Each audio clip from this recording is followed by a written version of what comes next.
We in the studio and we on the couch. We can sit upright, but we like to slouch. I got us a new studio rug. I'm white and ginger and I dance like a thug. His name is Jake. He's a nice guy. He works real hard, but he's got little eyes. We like wearing really cool shoes. I hope you like the podcast. Don't snooze. Ooh. That's good. Thanks, bro. Planned? Car journey? Oh, no, just the couch bit. I liked it, bro. Yeah, the couch bit. I did think about the couch. Couch and slouch. Couch and slouch. I like the small eyes as well. The small eyes is off the top of the dome. That was good. Respect it. It's a bit later today. It's not as early. You're a bit sharper. Yeah, it's like 1:30. This is my worst time. 1 till 3. Because you've probably been up since 6. I was up at 6:30. You're an idiot. Is that why your eyes always look tired? I don't normally wake up at 6:30. I just haven't been sleeping well lately. Yeah, well, normally we record at like 10. So normally I'm like a bit. But I can't wait to do evening podcasts. And get drunk. Yeah. I will. Yeah. You have to drive me home, but it's all good. We're back, people. We're Hope back. everyone's good. How's your week? This week is quieter, and I'm so glad because last week was just the madness. Last week you were like a full-time videographer. Yeah, I was just driving all over the place, and everyone was wanting like a really quick turnaround. So it was like doing my usual life plus the videography life, and a shitload of driving. Because you shot at Wilkes and Arts Ed last week. Arts Ed, yeah, twice at Wilkes, Nice. once at Arts Ed, Nice. which is obviously quite a lot of driving, editing in between. You can't moan to me about driving. No, I can't. You're right. Although I haven't driven that much lately. Let me know. Well, I have. But not Not your normal. not as much as normal, and not at like 5 a.m. Except for rehearsals the other day. But that was it. What day was rehearsals? Wednesday. Wednesday. What time? Monday and Wednesday. Start? 10 o'clock start. So Nice. I aim to get You there. were an hour and a half early, weren't you? Because I was speaking to Georgia about it. I was 50 minutes early. Close. No, I was 50 minutes early on the first day. The other day I was an hour and 20 minutes early. Yeah, that was the day I was Yeah. speaking to Georgia, I think. Yeah. But better than being an hour 20 minutes late, right? Yep. I went and Hungry. got breakfast, had a coffee. I was the same Socialised. with Arts Ed. I turned up 2 hours early. Yeah. I was meant to be there for 11. I got there like, I think it was like 8:30 or 9. Yeah, but I'd rather risk it for a biscuit, you know. But so yeah, I had rehearsals for the job which we spoke about the other day with the graveyard. Which we can't shoot. talk about. But I got to rehearsals the first day and it was such a dope group. It was really, really nice. Didn't do lots, but it was fun. And then the second rehearsal, I got there and it was like for a finale shot or something. And there was like 100 dancers. And dude, it was so crazy. Like I had students that I've taught from like when they were in first year and now they graduated college 2 years. Right, and dancing next On to one them. side, dancing next to them, which was really like fulfilling, but also made me feel old. And then I had like Cisco and Kim and Sean Niles, like people that taught me, Right. like all on So one you're like set. right in the middle. Yeah, That's but dope. it was just well, I'm probably on the higher end of it, but like, But it as was in just, like the age? generation wise, Yeah, like yeah. it was so cool to be like, wow, I've got my students and my teachers and my peers all in one room. all in one room. Sick. It was- Choreo good? Yeah, was it? Yeah, we did a few 8s actually on Nice. that day. It was nice. What style of movement is it? You'd have to say. I don't know. I can't even style it. It's just movement. Right. But it's cool. It's nice. But obviously, Queen Elizabeth has passed away. Mm-hmm. Sad times. Rest in peace. And all that jazz. But it's made my shoot get postponed. How dare she? Look at No, but like, No. so like on a real talk, like I think it's sad. It's someone's nan. It's someone's mum. It's someone that's done loads for our country. Like I'm not a huge fan of the royals anyway, but like I do think it's really sad. But as a self-employed human, you've just lost me like a grand's worth of work. I Yeah. got a cancellation fee. but No, I'm no, getting not like- you. Just like people's reaction to it has lost you a grand's worth. of Yes, work. yeah, not her. Not Her man like herself. Lizzie. Well, we don't know. She might have been like, when I die, I want this to happen. I want everyone to stop doing stuff. I don't think she would. I think she would like crack on. I don't think we have a clue what happens in that house, in that world. That is very true. So we can all speculate, but I We don't can all think anyone speculate. has remotely an idea. But, like, so say there was 100 of us in rehearsals. That's 100 people that aren't going to get paid. Just out of dancers. Like, I'm going to get paid the full sum that they should get. Yes, they get, like, a cancellation fee, which is cool. But, like, I was thinking about it quite deeply, actually. And I was like, if I go back 8 years and look if I was a dancer then on this job, I wouldn't be able to pay my rent. Right. Because you would have booked out for that job. You would have not And been able that- to book anything else. Yeah, but that also, well, not even that, but just like you're the starving artist. Like, you know, jobs don't always come banging on your door unless you're Anders Dino. Like, True. but like, Yeah. you know, some people might not work for the rest of the month, or they might not have worked for a month. And like, we're in a new financial pandemic with like energy bills soaring and everything being inflated. And now there's 100 or more dancers who are out of pocket because we're not allowed to film, because we're not allowed to do our job. Same with anything. Like I've got people cancelling their sessions on Monday and stuff. It's like it's just the whole And world that was is. my other thing. I was meant to teach at Wilkes on Monday because that's when I teach. Now it's a bank holiday, but I'm self-employed. Yeah. So I've lost my daily wage. Like, I think it's crazy. Like, if you're employed, you're probably laughing because you're like, I still get paid. Still earn my Well, wages. this is the thing is I think the vast majority of people are employed, so for them it's a day off. It's an excuse. And like I was actually thinking about this whilst shopping today. There seems to be an excuse to not work for everything now. It's too cold. It's too hot. COVID. No I'm kidding. Mm-hmm. But do you know what I mean? There's like, it seems more and more relaxed about like, oh yeah, like employers are being bullied into giving days off. I'm not saying this is the case for the Queen's death, for the record, but for the self-employed, it sucks ass. Yeah, and I was just like, you know, I spoke to my nan and she was like, oh, have you lost any work? And I told her exactly the figure of money I've lost because of this. And she was like, what? And like she's been employed her whole life. She's retired now. Yeah. But she's like, you've lost that much money. And I'm like, yeah. And she's like, I'm so sorry. That's horrendous. And I was like, you know, it's not as bad as losing someone, but like, no. And we're not complaining for the record. No. We're not like moaning. Well, We're I'm not moaning moaning. about. Not moaning about her or about No. her death. Like, you know, I feel like she should have all the sadness and all the praise and stuff. But I feel like the world is, for some areas of the world, have been pressed pause. So like, the productions, and I know a few jobs which have actually been cancelled, or not cancelled, but postponed to a later date. Mm-hmm. But like, is it going to be the same scenario? You know, are they going to hire as many dancers? We don't know. But like, Primark is still open, McDonald's is still open, Starbucks is still open. Primark. They've been open all week. Yeah. Primark, sorry. Like, they've been open all week, but now I didn't work, and 100 other people aren't working. Like, I don't know. I just think it's really sad that I you know, it always feels worse when you're in that category of people. Mm-hmm. So it feels like, you know, I'm not playing victim, kind of am. But I'm sure it's happened in lots of different categories. And, you know, it's the same for the production team and the cameramen and the runners and everyone else behind involved. it, yeah. Like, even, so say, like, they cancelled the football matches. So, like, okay, the football players don't need the money. But what about the person that sells the programs? Yeah, or the people behind the bar. And the people that sell the hot dogs. They're not all getting paid now. Mm-hmm. Like, and I don't know. For me, I'm just like, I don't understand how this happens. Like, well, I understand it's a tragedy. It's a world I think I do loss. know how this happens. I think today we're living in a culture where we're not offended, but we're offended by the idea of other people getting offended. And that's what we're behaving from. So if I said in a group environment, Kane, you're a slag. Right? I'm trying to choose a word that's safe. And you're not offended by that word. But someone else might be offended for you. And that's where what we're trying to avoid, is we're avoiding other people thinking that we should be offended. So you think that we're going, oh, we shouldn't work just in case people are upset by exactly us that. Not mourning 100%. a loss. Even like within our dance company, we're having to go, hey, parents, what do you think? Instead of going yes or no, because I don't know what the right answer is. I'm like, hey, I want to work. Do you know what I mean? But some people will be offended and think that we're disrespecting the Queen by putting classes on, by putting PT sessions on, by doing whatever. So it's like, I think companies are behaving from that rather than actually what people are responding as. Yeah. We're too worried to offend because we're in such a blame and point culture that we're not. Yeah, I think companies behave from that point of view. I think governments, I think schools do. I think everything is. But I get it when it's which was enhanced by COVID. Yeah. I get it if it's like schools though and stuff to a degree.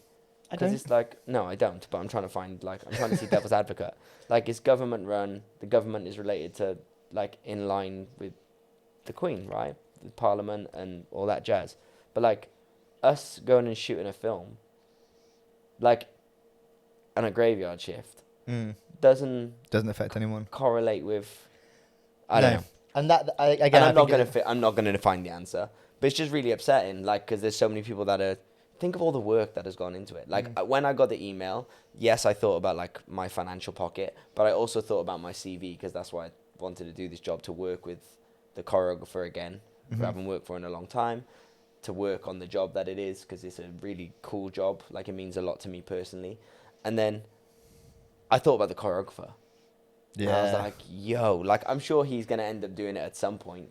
But I was like, you know, we're in our industry, we work on timelines, so he might have been busting his ass for the past, like, 2 weeks prepping for this one scene. So they have like, and having sleepless nights to make it work, and now they're going to be like, nah, it's not happening for another 3 months. Are or they like, giving you a timeline? No. Right. But, yeah. Yeah. No, I feel Crazy. you. I feel you, homie. But rest in peace, Queenie. Yeah. Again, that isn't a bitch or a moan about it. It's actually, I think, more about what I want to talk on was that reaction to thinking we were offending people. Yeah. Do you know what I mean? Yeah. And sorry to all you dancers that might have lost some money or even an opportunity. Like, sucks. It sucks, man. So yeah, that was my week. But I'm glad I didn't. I was gonna double bubble. So I was gonna, cause it's me. I was gonna teach. I was gonna do Sunday night was my shoot night. Right. So I was gonna do. Where are we? Tuesday. I was gonna do a graveyard shift, 7 till 7. Shooting, and then drive straight to Wilkes and teach all day. So I was going to do a solid 24 hours, and then I was going to do the same Wednesday and teach all day Thursday. So I didn't cancel my teaching. No. You know, and a part of me wanted to, because I was like, yeah, I'm going to be so tired. But I was like, nah, like I'm going to stick it out because it's me. That's just what I do. Unit, bruv. It's my mentality. And I'm so glad I didn't cancel, because I would have lost. I wouldn't have had double work. Yeah, it's like, learn, everyone, don't cancel work until the day before. But do you know what?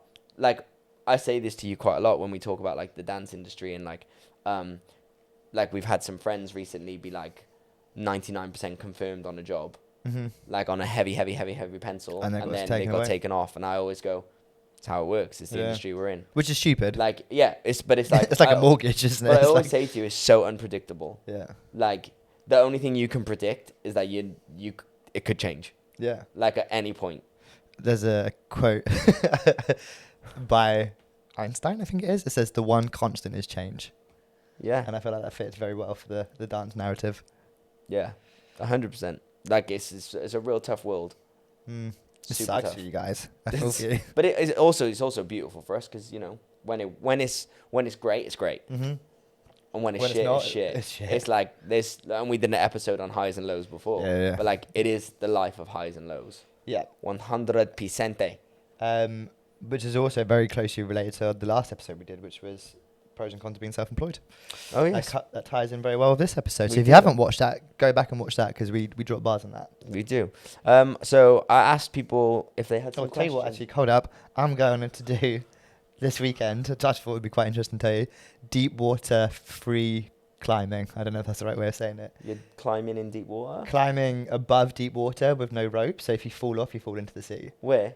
I think Devon. There's 2.5 hours. Wait, if you fall off, you fall in the sea? Yeah, so you're climbing a cliff. Yeah, what about rocks, bro? Yeah, you just hope it's like there's routes that have been mapped out by other climbers that say like... What if they're wrong? Yeah. They published a book about it, so there's a little bit more confidence. But yeah, it has like a grade of how risky it is and how hard to climb is. So it might be like risk level this. You're a very athletic, small man, but... I know, I'm going to die. Which is the benefit for climbing. But you don't have much climbing experience, bro. I've been climbing like a month. Like 3 times and you bought shoes. Like, yeah, I'm good. To be honest, you're good at that. Like, that's how camera happened. That's how podcast happened. You're like, I'm just going to try it. I'm just going to try it. Yeah, rate it. Good job. Don't die, though. Yeah, if you I'm do, a little can bit I worried. keep the studio? Hey? If you do, can I keep the studio? Of course, bro. Nice. But I'm that's irreplaceable. On camera. Yes. You're irreplaceable. I'm irreplaceable. Come on. Come on. Yeah. Who are you going to replace me with? Name one person. They would never be able to replace you. Exactly. But they could do the jobs you do. Yeah, probably better as well. But they wouldn't be as fun. No. But anywho, yeah, so that sounds fun. Are you scared? Are you excited? My brother Rupert showed me the routes, and I for the first time I looked in, I went, fuck. Your brother a good climber? A little bit better than me. But he should be. He's been climbing years.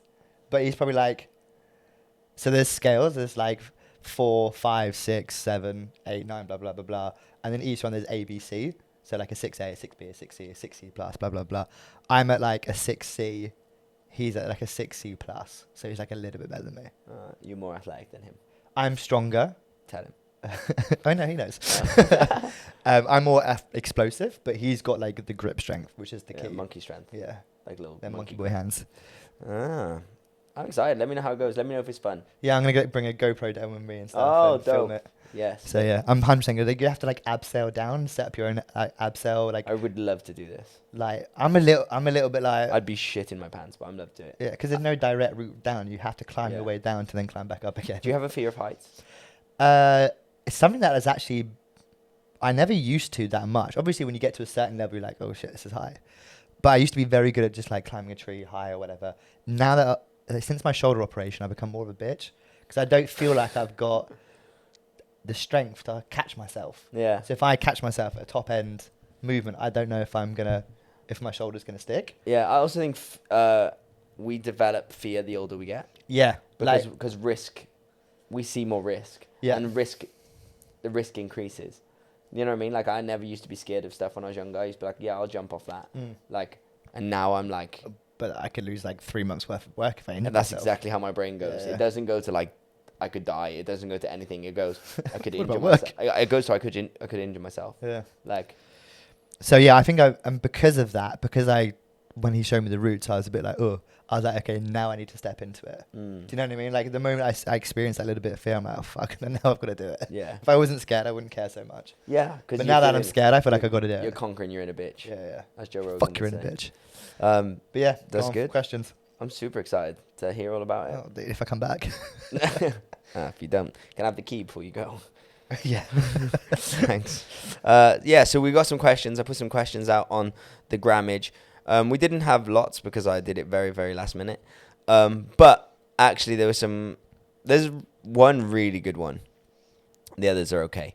So I'm going to go with the really good one first before you all lose interest. And it was from... the drop off. And it was actually from Luke the Duke. London. From the capsule.london. And it's great. It's a really good question. And it kind of relates to a chat we had earlier off camera. And he says, advice for battlers / freestylers / style specialists on monetizing their skill set in the dance industry. So I think that's a dope question. So like, you know, I teach at a lot of dance colleges where we really try and make everyone as versatile as possible so they can make the most of their skill sets and their attributes to have as many options as possible to make a career and earn money. But I always try and look at things on both sides of the coin. I'm like, instead of being a jack of all trades, how about being a master of one? Yeah. But like, so if you're a specialist, a style specialist, say a crumper or a breaker or a popper, or you're a battler. But normally when you're a battler, you specialize in some of these things. How to monetize it in the dance industry. So I was thinking of different ways that they could do it. So here they are. Hit me. So things I think you could do. If you're a specialist in something, first of all, no matter what happens, your ability to pick up choreography is always going to work in your favor. So learn that skill, even if it's not something that you're like, I'm going to do choreo jobs. Just being able to pick things up is going to benefit you, because you might be the dopest popper and then can't retain choreography, which therefore probably means you're going to struggle retaining information or like timing. So say you're doing an advert and they're like, we need you to move across on these counts and catch this 6, 7, 8, and then pick up a prop on the 1 and walk and get to the BMW on set by 5. Yeah. That's choreography. Yeah. Like, whether it's not actual dance choreography, but it's movement choreography. So do you have the ability to retain that information is the first thing. So practice on your pickup and retaining choreography and information if you're a specialist, if that is somewhere where you lack. Besides that, things you can do to make money, to monetize your specialist skill. You want to get an agent that is going to help push you for like adverts and stuff like that. Like there was who knows and values your skill set. Exactly. And you're not just like that dancer. Like they go, oh, we can utilize him for this skill set. Like Marvel, who's an incredible popper. He did, I think it was a phone advert or an Apple advert or something. But he's in an advert for, and you know, he's doing like robotics and popping. Because this is a specialist. Like you can't just get any dancer to do that. I would be like, I can blag it, but it's not gonna Just don't do any close-ups. Yeah, just make it look blurry and shoot it from really far away. But like, you can utilize it in that sense. You can like get him to do like TV adverts and promos and stuff like that.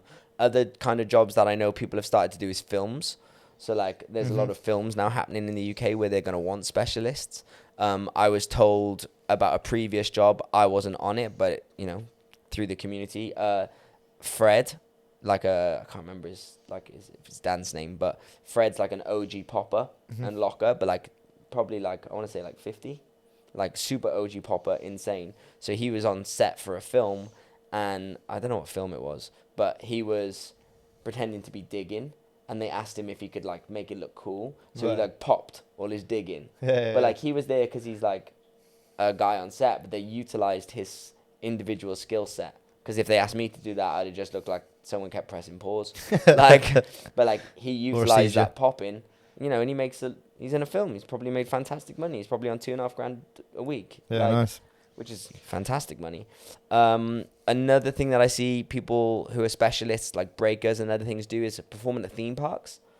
Okay.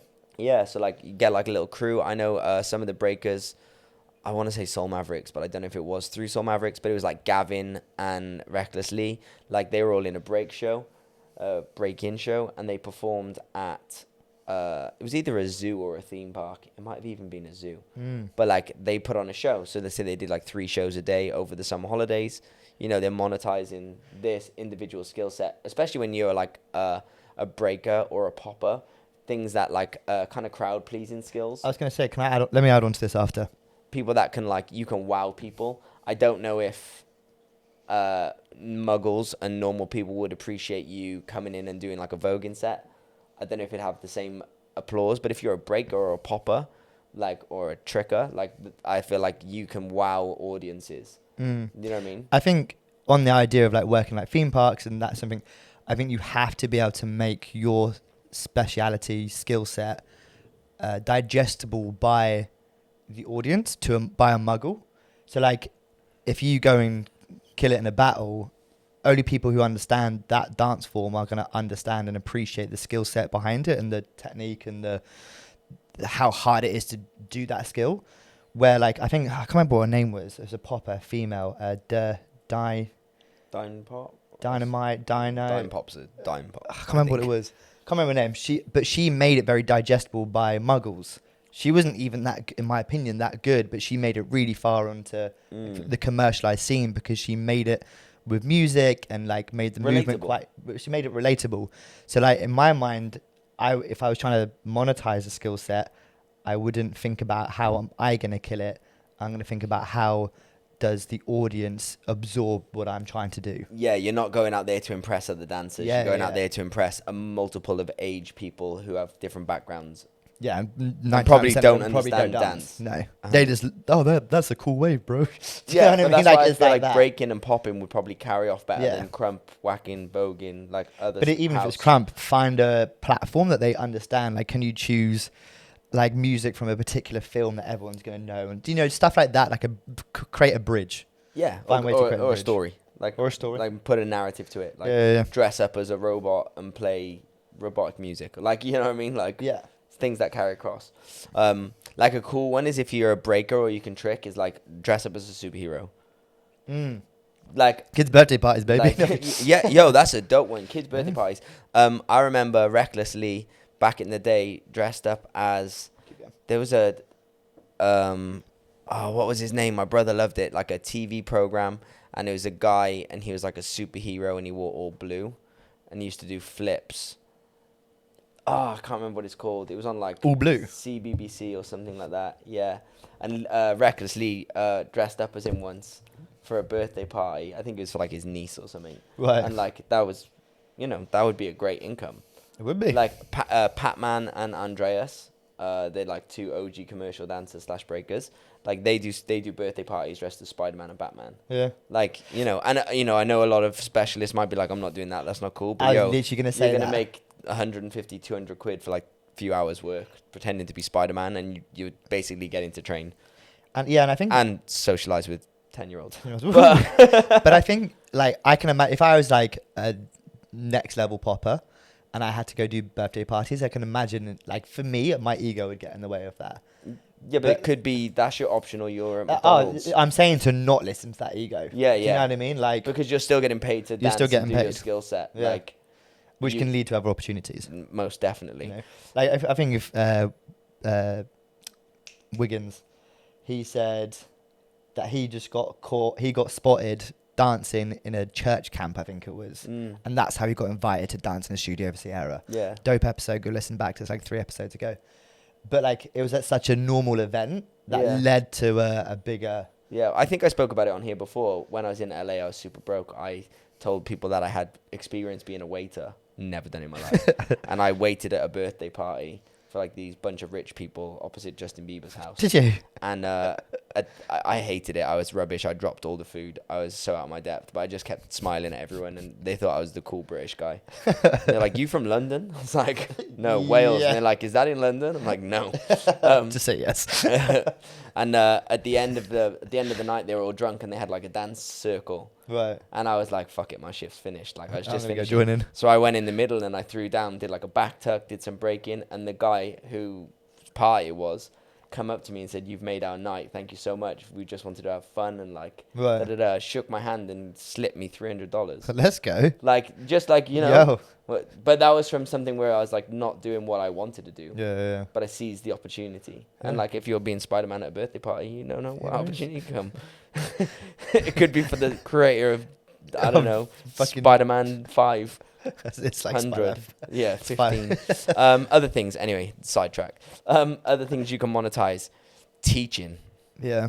Teaching is the one. Well, I think before teaching is get a name for yourself, so then you're employable or want to be employed by anyone. Like if you said to like most hip hop schools, "Oh yeah, like Alex DeCage is available to teach," he'll get that. He'll get booked up instantly. And same with you, like a lot of dance schools know your name. So if you say I'm available, you probably get booked up quite quickly.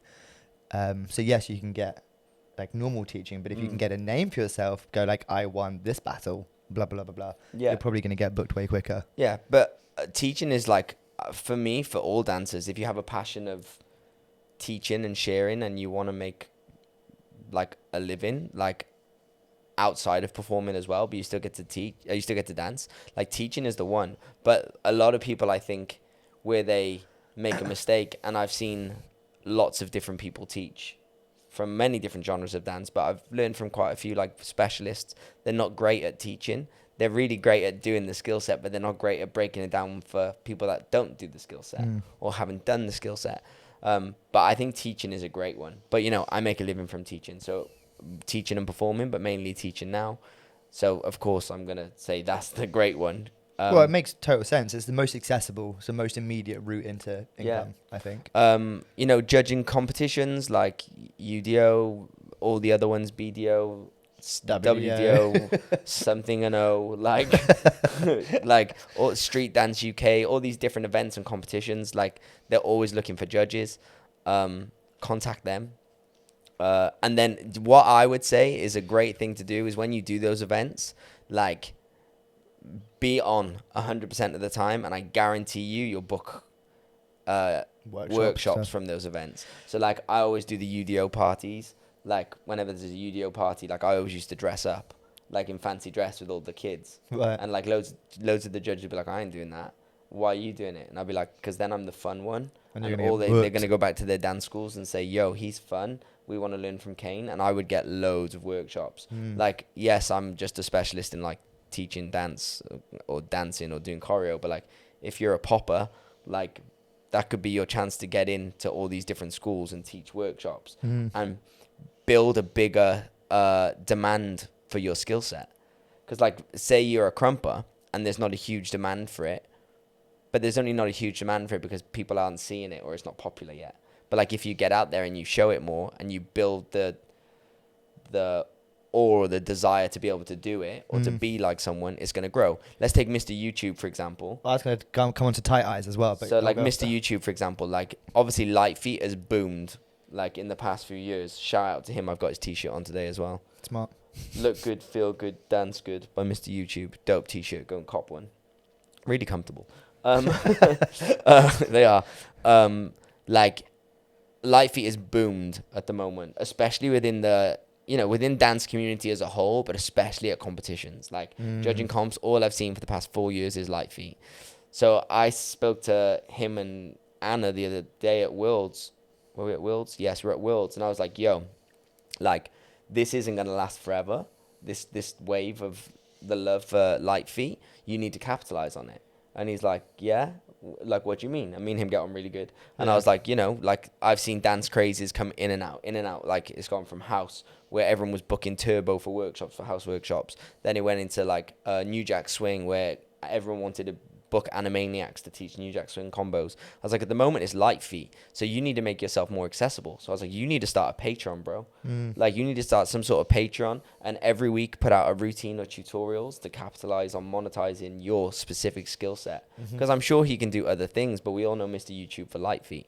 So he's monetized, like, himself. And he actually, I don't know if he was already planning on doing it, but he is doing, like, a kind of a Patreon subscription thing where every week they put up new stuff. Like, it's genius. Yeah, Patreon's a content creator platform where you can pay a subscription, for those who don't know. Yeah. To have access to, like, content that you don't normally find a thing. Talking of content and talking about specialists, Tight Eyes is someone that comes to my mind. Like, obviously he's like the OG of Crump, but he's done such an amazing job of converting that into, like, an Instagram fame. Like, you must have seen him. Yeah.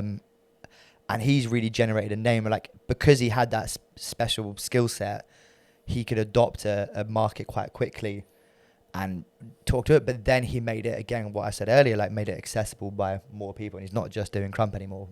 He's doing, like, Michael Jackson spin-offs and stuff, and made a massive following that way. Yeah. So can you do the same with your skill set and turn it into a social media thing? Yeah, like a social media platform based on your skill set, and build your following, and then you make money that way via advertisement through social media affiliations. Much harder route to go down, but if you've got that passion and drive, like if we suck at social media, so I would be the worst in the world at it. Yeah, but I also the worst in the world at it because I wouldn't say I'm a specialist in a skill set. I'm just good at multiple things.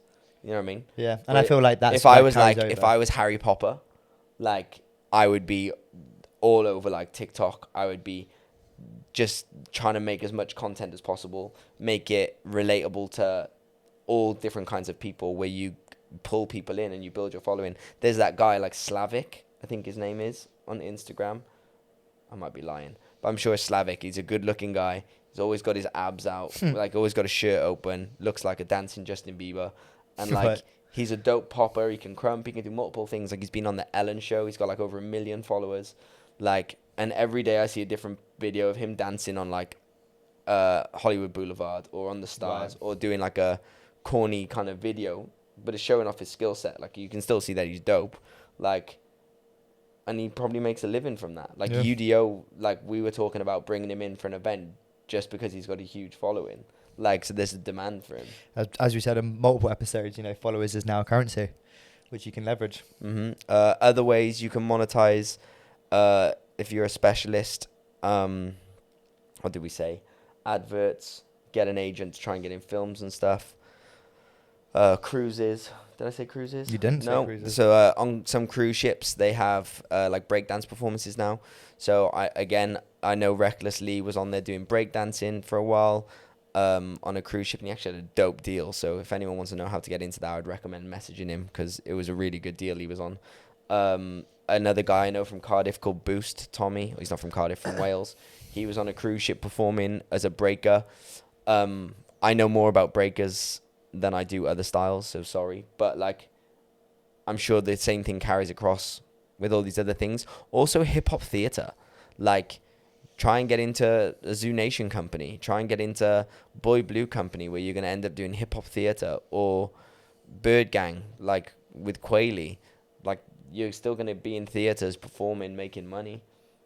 So if you're a specialist, like, that's your calling, because you're going to utilize those individual skills you've got. But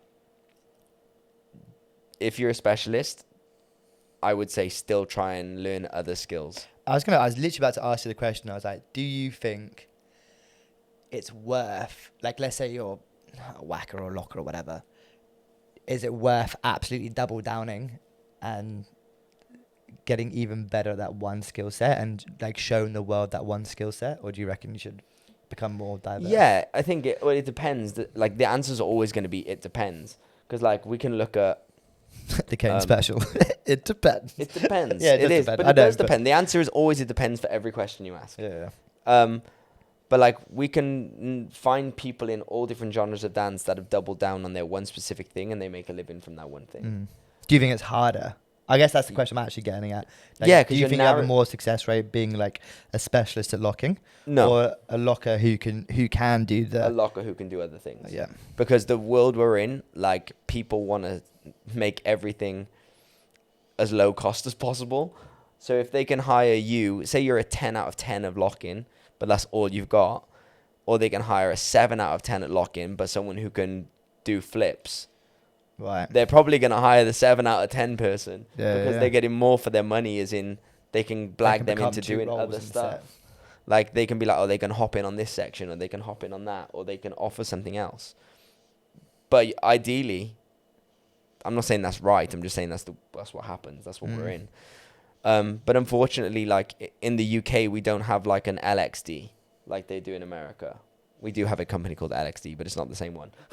But like where you're like, you can go and be a breaker in a TV series and you only do breaking. Like, we don't have really step up where you're like, oh, I'm a dope popper, so I'm gonna book a film from popping.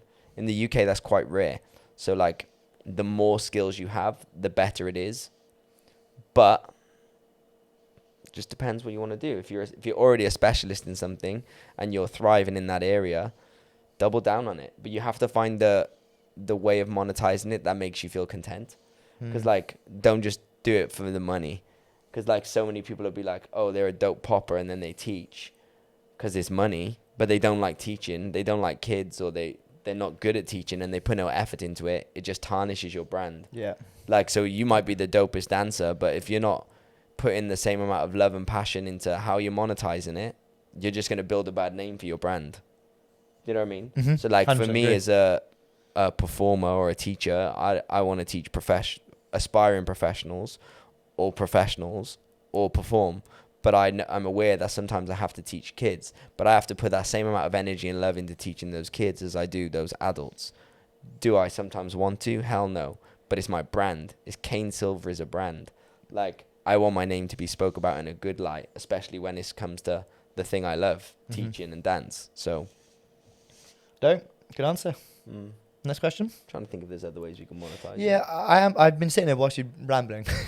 I have been rambling, spitting facts, dropping knowledge bombs. Jacob. I have been trying to think of other ways to Jacob. monetize, and I'm out of answers. It's not something that I've ever done before, so I'm not.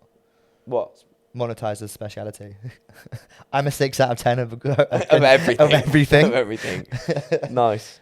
Yeah. So I hope that helps. But I just touched on the brand. Like, you are your own brand. I think that is the most important thing. Like my brand is that I'm a 6 out of 10 at a lot of different things. So a lot of people come to me for lots of different solutions, but doesn't mean I'm going to be the. Yeah. And look at people who are succeeding in the world you're in. So like, if you're a whacker and you see, I know nothing about whacking, so I don't know why I said this. But if you're a whacker and there's someone in your field who is a specialist in whacking and monetizes it really well, you need to watch them and figure out how they're monetizing it. Because I do the same thing within like teaching programs and teaching choreography and stuff and running the ins and outs, like training program. I look at Josh Warmby's phase. I look at Galen Hooks' method. I look at Alex Shorndorf's method. I look at Josh Pillmore's training program. I look at HDI, and I try and find all the things that work for everyone and go, what can I learn from all of these different companies which are succeeding? What are they doing which they do well, and how can I take the things that I hate this word, but authentically resonate with me? As opposed to just being like, they do that, I'm going to do it, even though I don't agree with it. Yeah. I look for the things that I like and the things that represent me, and be like, oh, I could implement that in what I do. And I think observing what environment that skill set's going to thrive in. Like, what music, what culture, what area are you trying to tap into?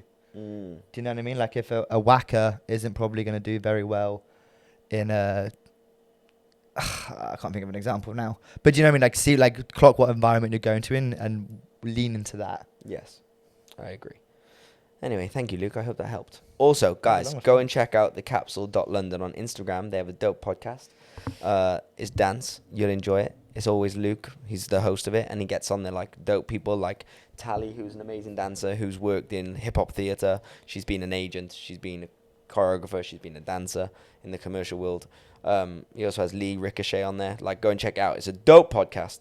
Another question by the sneaker hookup himself, Chris Travers. I knew the moment you said that, I was like, it's Chris Travers, Chris baby. Travers, baby. He's back. He said, industry base question. It's an industry based question. We really need to practice on how we write questions, people. Industry base. What classes is best for contacts and get noticed? So an industry based question. What classes are best to get noticed? I feel like we've answered this 1,005 times on here, but Do you think? or how is he to saying what classes or how to in a what class? classes? I don't think maybe we've... okay, so maybe I've said you need to go to specific classes to get noticed. Is that what he's saying? He's saying what classes? What like, classes should you go to? If get you go to a noticed? Camilla class Yeah. versus... Yeah. Okay, we might not have answered this directly, but I feel like I've said it on here before. Maybe I haven't. If I haven't, I apologize. If I have, here it is again. Here it is. You want to go to the classes that bring opportunity. So that could be you go to like a Camilla and Alex class because you're only going to get dope jobs. You're not only going to get dope training, but they also get jobs where they get to hire dancers. So if you're a regular person at that class and you thrive in that environment and you look good doing their choreography and you've got all your shit together on the professional side, as in what you look like, how you conduct yourself, all that other jazz, because obviously it's not just about dance, but that could bring you an opportunity to get onto a job for them. Or Camilla assists Ashley Wallen on Kylie Minogue or Robbie Williams, one of them. I don't know. I don't think it's Kylie. It could be. I think it's not. Robbie. I think it's Robbie, right? I think we've Robbie. said this before. Which I don't even know if she assists, but she might recommend people, or she's dance captain. So like she could be like, yo, do you know what? We need a girl for Robbie because the normal girl we have is injured. Like there's this girl that always does my class. She kills it. She'd be really good. So like you want to go to like Alex and Camilla class. You want to go to a class that has other working dancers in it, because that normally shows you that you're in a good environment to train, because people who are doing the things you want to do are learning from those people. But as if it's to get noticed, look at... Also agent choreographers. Yeah, like look at the person whose class you're taking from and be like, okay, what jobs do they do? Are they the jobs I want to do? Like, what circles can they get me in? And I don't mean that as like a kiss-arsey kind of way, but like if you go to a class quite a lot, you're going to get known by the teacher normally, or you'll build a nice reputation with them. And what opportunities can that lead to? So like say you go to Josh Warmby's class whenever he teaches and you're really good at his stuff, he might ask you to assist him on phase, his training program. And then once you've assisted him on phase, he might be like, yo, he's actually really good. I'm going to get him to assist me on the next Olympics if I do the opening ceremony. Like, so like a Josh Warmby class would be good to do. A Sean Niles, because he's been working forever in 5 days. So you want to go to his class because he's done every single job and worked for every choreographer. I can't think of people off the top of my head, but find people who choreograph for agencies. So like, trying to think who it would be. I've actually just forgotten every single choreographer. Lord, so like you want to go to like, if you're going to go to Cisco Gomez's class and you're going to kill it and he's going to pick you out in groups and put it on his Instagram, normally that means a top choreographer besides him who's choreographing a job or an agent is going to hire you, or they're going to get to see you. You want to get seen. You want to get seen by these people. So if you can get picked out in his class, then maybe Jerry Reeve is going to see you, who's like the top agent in the country. Like, so it's going to get eyes on you. How else would Jerry see you? He doesn't hold auditions. Like, if Lisa Spence does the camera ready intensive again, you apply for that. You That's go in things that are a little bit more secluded. Not secluded, what's the word? Like tight-knit. Like an intensive. Like an intensive where you spend more time with more intense. Yeah. But you know what I mean? It's not like so it's many not faces just coming through the door. It's you spend a lot of time with a faces. person, and proof is in the pudding. Like Jerry and Ashley were at Lisa's Camera Ready, and then I know they hired some people for a job from that. Did they? From that event. Sick. Yeah. So like things like that. Jay Ravel just taught at Josh Warmby's Phase.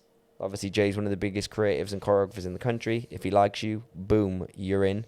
Like, if you come and do the Ins and Outs program, when, like, we have Lisa in, like, Lisa choreographs now. Like, she can get you on stuff. Kim choreographs, she can get you on stuff. It's just getting people to notice you and like you, but you have to be in the right rooms. So just do your homework on whose classes you're taking. Obviously, you want to dance those classes because you love dancing and it's fun, but just make sure you're making smart choices. If you've only got £50 a week to spend on class, get one class that's going to make you feel good, one class that's going to challenge you, and then the other class that's going to help you get in the right environment. Play politics. Don't. Yeah, sorry, I can't think of any specific names off the top of my head for classes. Yeah, normally I've got quite a few agency choreographers in my head, but it's not there today. Not there today. Not there today. I hope that helps. Another question. Dum da da dum da da dum. Go on, get the question. I'm gonna hit the camera. You gonna what? You gonna slap the camera? Slap at the cam. The wonderful Lauren Brown says, for portfolio pictures, is it best to go plain and simple or show personality? Not our topic. Well, no, I can answer this. Both. Neither is best. Both, because it depends what you're getting hired for. Like, for personality, if you're a grungy kind of hip-hoppy or urban-y person, like, they might want that for a specific casting or a specific role, so you want those pictures. You might want plain Jane pictures where it makes you look like the girl next door for an advert where you've got to sell insurance. Like, I don't know. It just depends. So, like, for mine, when I was in LA, because that was the last time I had proper headshots done, really long time ago. Like, where I thought about, like, how I'm going to market myself. I had ones in, like, a green T-shirt where I looked really cheesy, and I wanted to look like, hey, what's up? My name's Kane. Like, did you wear glasses? No. Oh. But that was the look, right? But, like, because I had, like, bright ginger hair, and, like, I just looked like very boy next door, American apparel-y kind of vibe. You know, like, I could have been on a college campus. I was trying to fit that vibe. And then in another shot, I had a suit with a fedora on. And I wore that because I wanted to be seen from a dance perspective as like he'd fit in good with like a Justin Timberlake, Neo kind of vibe. Like, my dance preference of what I wanted to work for. Then I'd get ones whereas like these ones are a bit more hip hoppy. I've got a snapback on, so when I get put up for a Chris Brown music video, they will look at me and go, oh yeah, he looks like he's going to be good at hip hop. So you want to find ones which tick different boxes. I don't think there's a best or an all. I think you just want to get ones which kind of tick all your boxes that you're trying to tick as a dancer or a performer. If you were to put, obviously I edit quite a lot of show reels, and often they start or finish with a headshot. What do you think would be better? One that shows off your looks or one that shows off your personality? In just that you had one photo. Well, you want to try and find both. In that one photo? Yeah. Try and find one that shows both in that one photo. Dope. But otherwise... I think with this one, it's just so subjective. Yeah, of course. Because I've spoken to so many dancers about this exact same question, because for some reason they always ask me, and I'm like, I don't fucking know. I'm fine.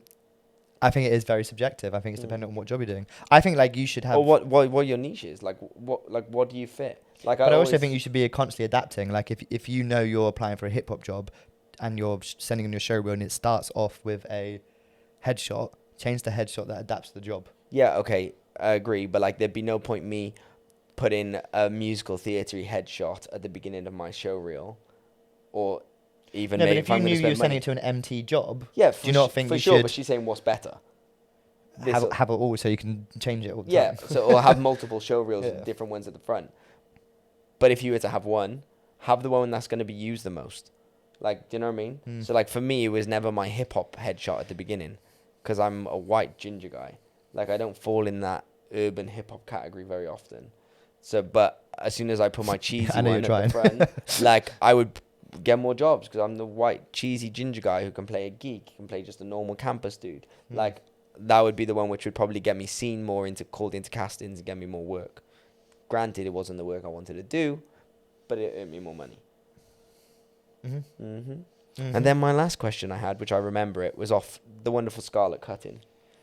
And she asked me... Is that Will Scarlett? Yeah. Yeah. She didn't message me about this, but she asked me a few weeks ago, and I forgot to ask her about... respond to her about it, because I was busy. But she said, why did I choose LA over New York? And I was like, that's quite a cool question. Because now... I don't even hear about New York now. Well, so... I chose LA over New York because obviously LA is Hollywood, where the majority of work happens. So and that's the kind of work I wanted to do. That's where most choreographers live and base themselves who are doing the jobs that I want to do. That's where most of the classes are that I want to do were based. That's why I chose LA over New York.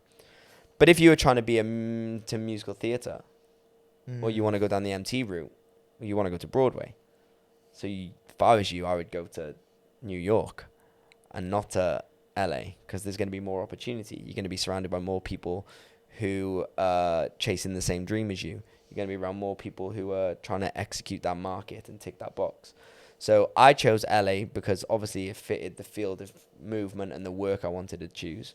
But if you want to do musical theatre, I would recommend going to New York. Now, where I'm at in my life, if I was to choose which one to go to, I would choose New York. But not from a work standpoint, but from a I want to learn new skills that I don't have standpoint. Right. I want to go and learn more of the hip hop culture.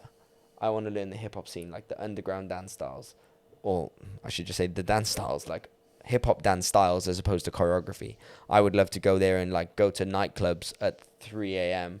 where everyone's ciphering and doing whacking and voguing jams.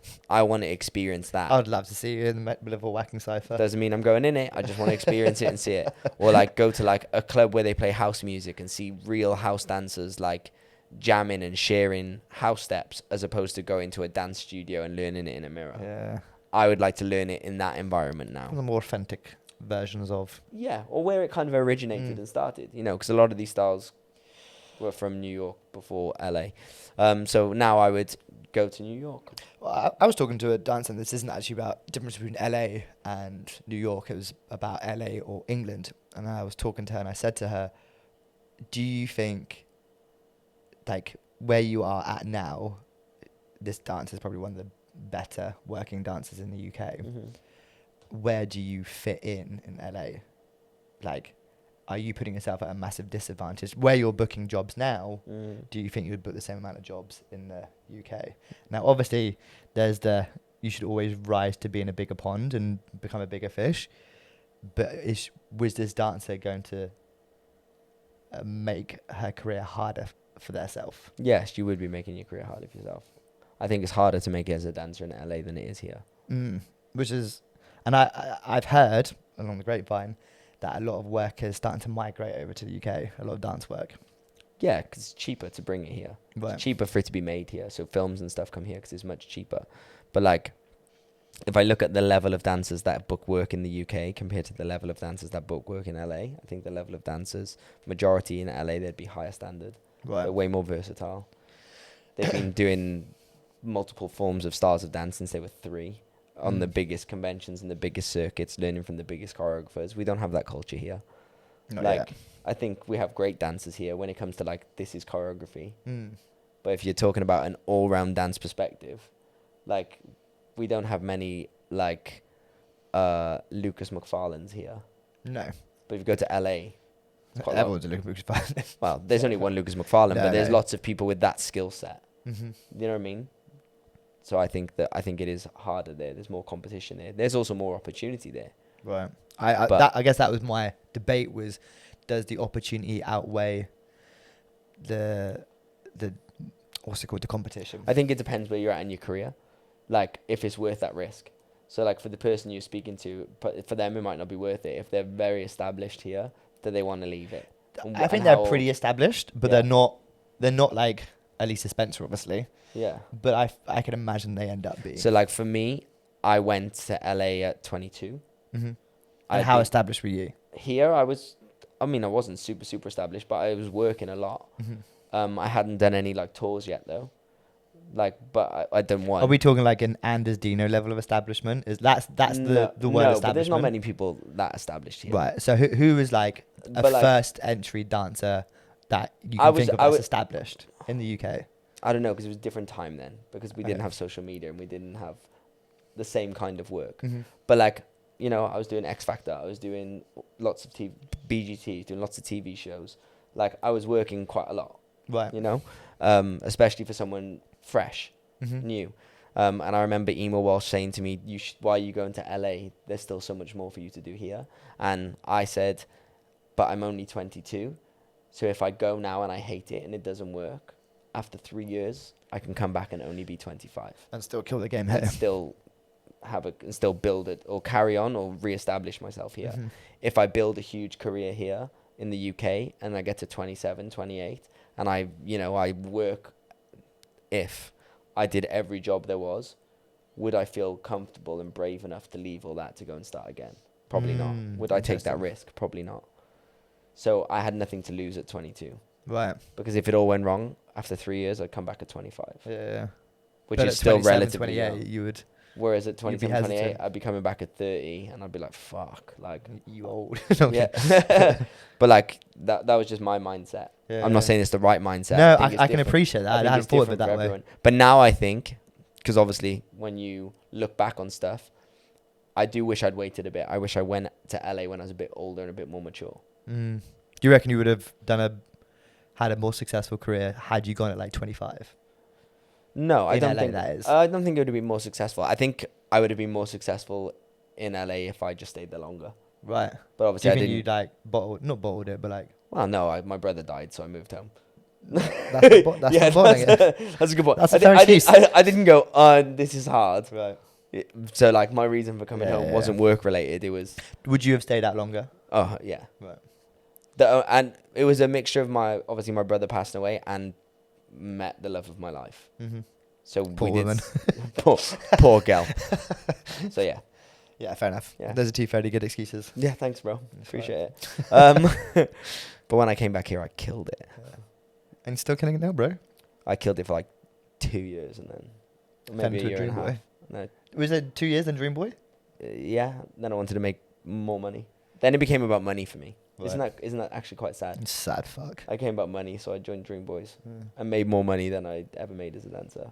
It's because it's consistent though, isn't it? Yeah, I could save. Again, employed versus self-employed. Indeed. We good? We good? This was the show. I hope you liked it. Bye. Wow. Go again. Pull the fuck up. Rewind. That wasn't even an attempt. That was just like, I'm going to start and I'm out. Thanks for watching or listening. I hope you liked. Please subscribe. Share the podcast with your friends and your family. Let us know any guests you'd like to have on. We're trying to make it happen. We're currently investing in the thing called the Swag Wagon, which is Jake's new car. I hope you like the last 2 episodes before this in the Swag Wagon. So we can get more guests on. Let us know who you want to hear from. Tell them you want them to come on the podcast. Entice them to come on. That'd be fun. That would help us as well. Because it's quite hard to get guests on. You'd be really surprised. Yeah. You'd be surprised. People are scared of doing it. They are. And yeah, peace out. One love. Stay funky. Share it with your friends. If you ain't grooving, you ain't moving. Dude, Bye. that should be the outro. Oh, okay, ready? Thanks for listening. I hope you had fun. Try again. Thanks for listening. I hope you had fun. Don't forget to subscribe and share the podcast with your friends and family. And if you ain't grooving, you ain't moving.